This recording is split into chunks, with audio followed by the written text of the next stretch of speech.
Hi everyone, Dr. Remy from Pain Free and Fit and Posturesize. Today we have part 2 of our walking tips for spondylolisthesis in the lower back to help you avoid pain. We're going to be focusing on hip mechanics and how it can help to prevent your lower back from being aggravated.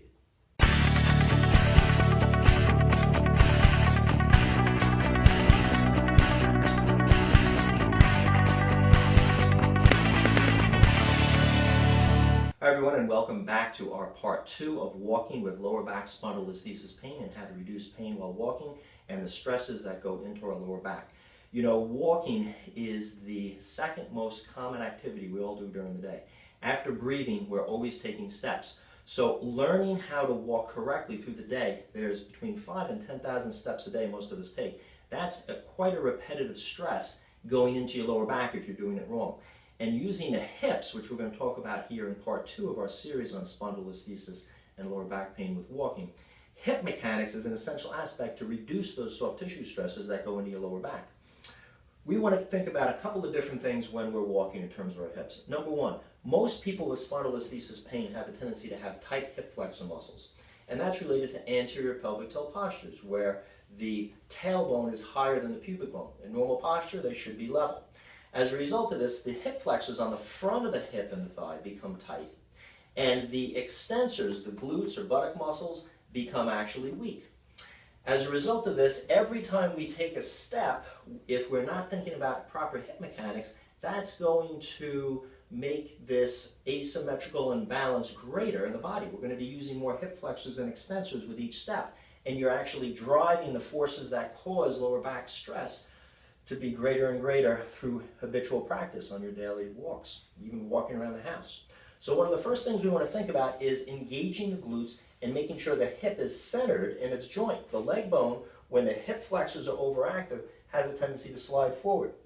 That aggravates spondylolisthesis pain. So we want to make sure that that hip bone is centered or brought back into the socket and increasing the usage or the recruitment of the glute or buttock muscle. The way we're going to do this is if you go to the side of your hip, there's a very prominent bone there called the greater trochanter. You'll feel it. It's the hardest thing you can feel in your hip, below your belt line. The top of your pelvis is at the level of your belt. If you go down a few inches, the side of your leg, that's that bony prominence. It's about the size of a golf ball. If you split your fingers so that one finger is touching the front of that area, or golf ball or hard nodule bone, and the back is feeling the rear portion, and you walk, what you'll notice many times is that there's more tension on the front of your bone in that front finger than there is on the back. And that indicates that you definitely have this problem. You're using more hip flexor than hip extensor activity as you go through the walking cycle. That front, as the leg goes forward and backwards, is a lot tighter. So to correct this, if you just stand and think about, once you engage your RPI for neutral spine, we talked about that in part 1 of this video and in other videos. And again, if you don't know what your RPI is, please learn it. Any of these tips that I'm teaching you will have a minimal effect unless you're using them with your unique RPI, reverse posture isometric. That's learning how to put your muscles in the correct tension, your body alignments centered for your unique posture and mechanical disturbances. And if you're not sure what that is, go to the Posturesize or painfreeandfit.com websites. We have a free body analysis. Take it, learn what type of asymmetrical postures and habits you have, what movement tendencies you have, and put your spine in a neutral position with your RPI engaged before you do this or any healing exercise. Otherwise, you're just going to be strengthening dysfunction, and that's only going to lead to more pain.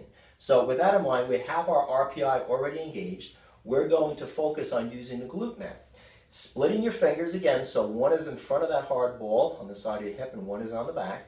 I want you to think about squeezing the buttock a little bit or tensing it as you think about drawing that hard ball backwards into your rear finger as you lift your knee. And you'll monitor the tension between the front and back of the hip.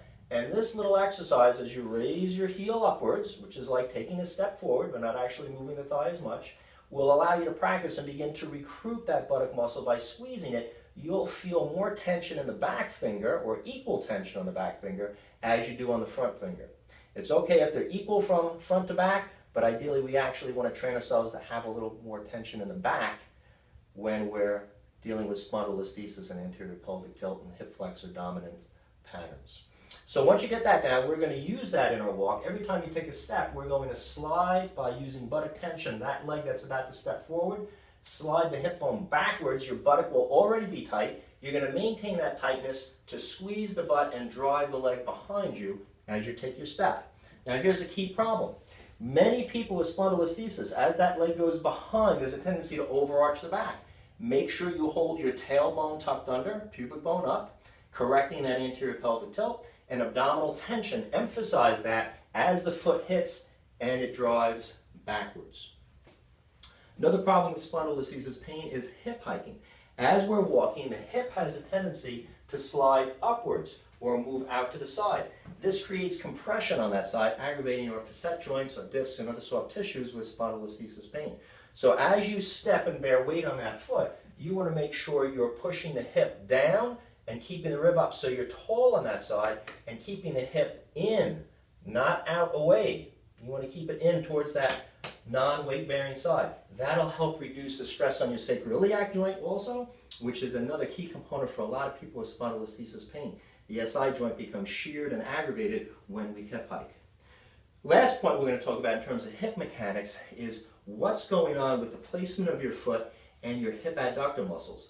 On previous videos on spondylolisthesis here on the channel, we've talked about these hip adductor muscles that run from the inside of our pelvis and pubic bone outwards to the thigh. And they're responsible for bringing our legs across.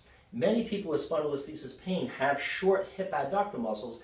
Some of those hip adductor muscles, the ones that are positioned a little more forward on your pelvis, when they become tight and overused, they create a pull that allows that pubic bone to drop down, tailbone to raise up, and that increases the arch in our back, aggravating spondylolisthesis pain. So when we're walking, taking 5,000 to 10,000 steps a day, if we're practicing a very narrow walk where our feet come closer together and we're allowing that leg to slide inwards, which is an easier passive way to walk because it takes the pressure off our hip abductor or lateral muscles on the side of the hip, that's shortening that hip adductor and that's dropping the pelvis, it's creating lateral asymmetry, and it's also shortening those hip adductors, which over time create more of your arch in your back and aggravating your spondylolisthesis pain. So we don't want to do that. What we want to do when we're walking is within a comfortable distance, we want to try to separate our feet so they're a little wider than what we're accustomed to. You can start with a little tiny 1/8 of an inch more width, a 1/4 of an inch, a 1/2 an inch, an inch eventually.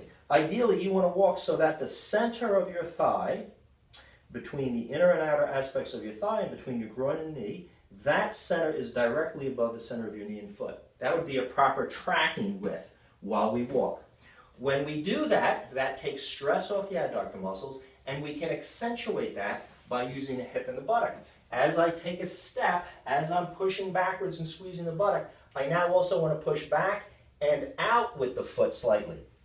I'm not going to be raising the leg out in the air when I walk, but as I walk, my thought is as I'm contracting, avoiding hip hiking and keeping that hip in, keeping my rib cage tall on that side, tail under, squeezing the buttock, I'm thinking about pushing into the ground backwards and outwards. And as we push back and out at a 30 or 45 degree angle, we're recruiting more of those hip abductor muscles like the glute medius. That reflexively inhibits the adductors and prevents that pelvis in the long run from tilting forward and aggravating our spondylolisthesis pain.